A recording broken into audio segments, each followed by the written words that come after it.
अपने बच्चे के फ्यूचर को सिक्योर करने के लिए सबसे पहले टीचर्स का सिलेक्शन करना जरूरी है। ध्यान दीजिए, बच्चे का आईक्यू लेवल जिस लेवल का होगा उसका फेवरेट टीचर उसी लेवल का होगा। हमेशा चंद्रगुप्त जैसे विद्यार्थी को चाणक्य जैसा शिक्षक ही शिक्षा दे सकता है। चाणक्य जैसे विद्यार्थी को स्वामी रामकृष्ण परमहंस, स्वामी विवेकानंद ने कहा कि गुरु का सिलेक्शन करो। हमेशा शिक्षक बच्चे को चुनता है। आज का दौर 21वीं सदी चल रही, 21वीं सदी में कहा जाता बच्चे को शिक्षक चुनना चाहिए और शिक्षक को बच्चा चुनना चाहिए, दोनों का सिलेक्शन होना चाहिए। अगर सिलेक्शन मिसमैच हो गया तो सफलता दूर भाग जाएगी।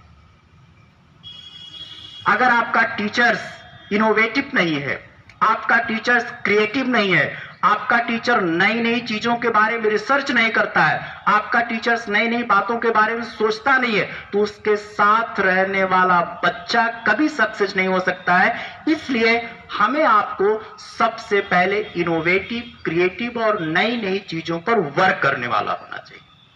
अगली चीज आती है हर पेरेंट्स के लिए, और जब बच्चे का माइंड सेटअप हो जाएगा फिर ऐसी संस्थाएं खड़ी हो जाएंगी और आपके बच्चों को सर्वश्रेष्ठ बना देंगे। तो हम लोग तब से ही साथ में जुड़ा हुआ है, लेकिन वो अलग अलग इंस्टीट्यूट थे नाम के लिए, कि बच्चा केमिस्ट्री मेरे पास पढ़ रहा है, बायोलॉजी शहनवाज सर के पढ़ रहा है, फिजिक्स कहीं और पढ़ रहा है। ऐसे चलता था। 2015 में फिर ये डिसाइड किया कि अब एक इंस्टीट्यूट बना लेना है, और तो 2015 में अनाउंस कर दिया। हमारा जो बैच बना था, पहले जो कलेक्टिव बैच था हम लोगों ने बनाया, तो 2 बैचेस बने थे। एक इंजीनियरिंग का बैच था जिसमें कि 40 बच्चे थे, और मेडिकल का बैच था जिसमें कि जस्ट 34 स्टूडेंट थे। ये वो बैच था जिसमें पूरे कंप्लीट कोचिंग हमारे यहाँ कर रहे थे, वो ग्रेविटी बन गया था। और जैसा हम लोगों ने प्लानिंग करी थी बिल्कुल वैसे ही रिजल्ट आया।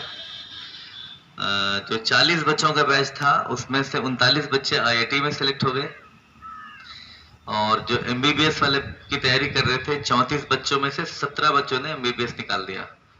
दोनों ही रिजल्ट परसेंटेज वाइज ऐसे थे कि पूरा लखनऊ में कभी ऐसा रिजल्ट नहीं आया था।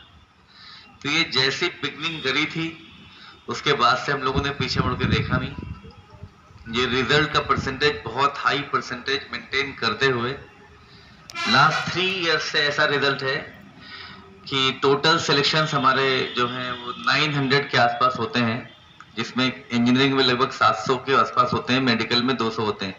मेडिकल में सुनने में कम लग रहा है, मेडिकल में सीट बहुत कम है, इंजीनियरिंग में ज्यादा है। तो मेडिकल में 200 सिलेक्शन या 150-200 सिलेक्शन ये बहुत ज्यादा होता है MBBS गवर्नमेंट कॉलेज में।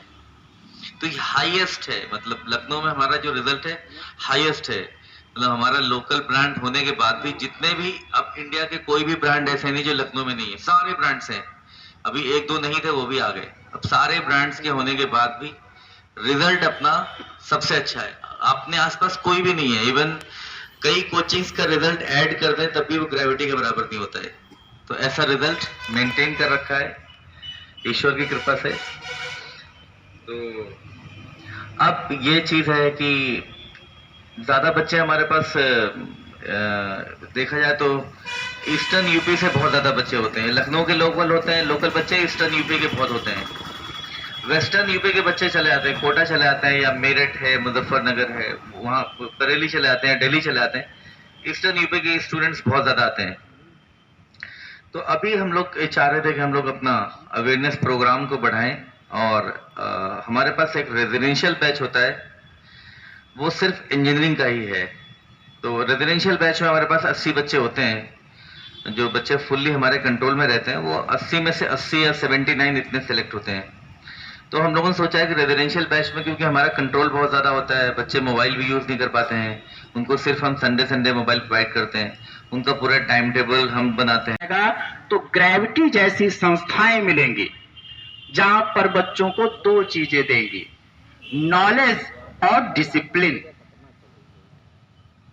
नॉलेज सबके पास है, उस नॉलेज को सही प्लेस, सही टाइम, सही कंडीशन, सही सिलेबस, सही ट्रैक पर यूटिलाइज नहीं हो पाता है, और वो काम देगी ग्रेविटी जैसी संस्थाएं।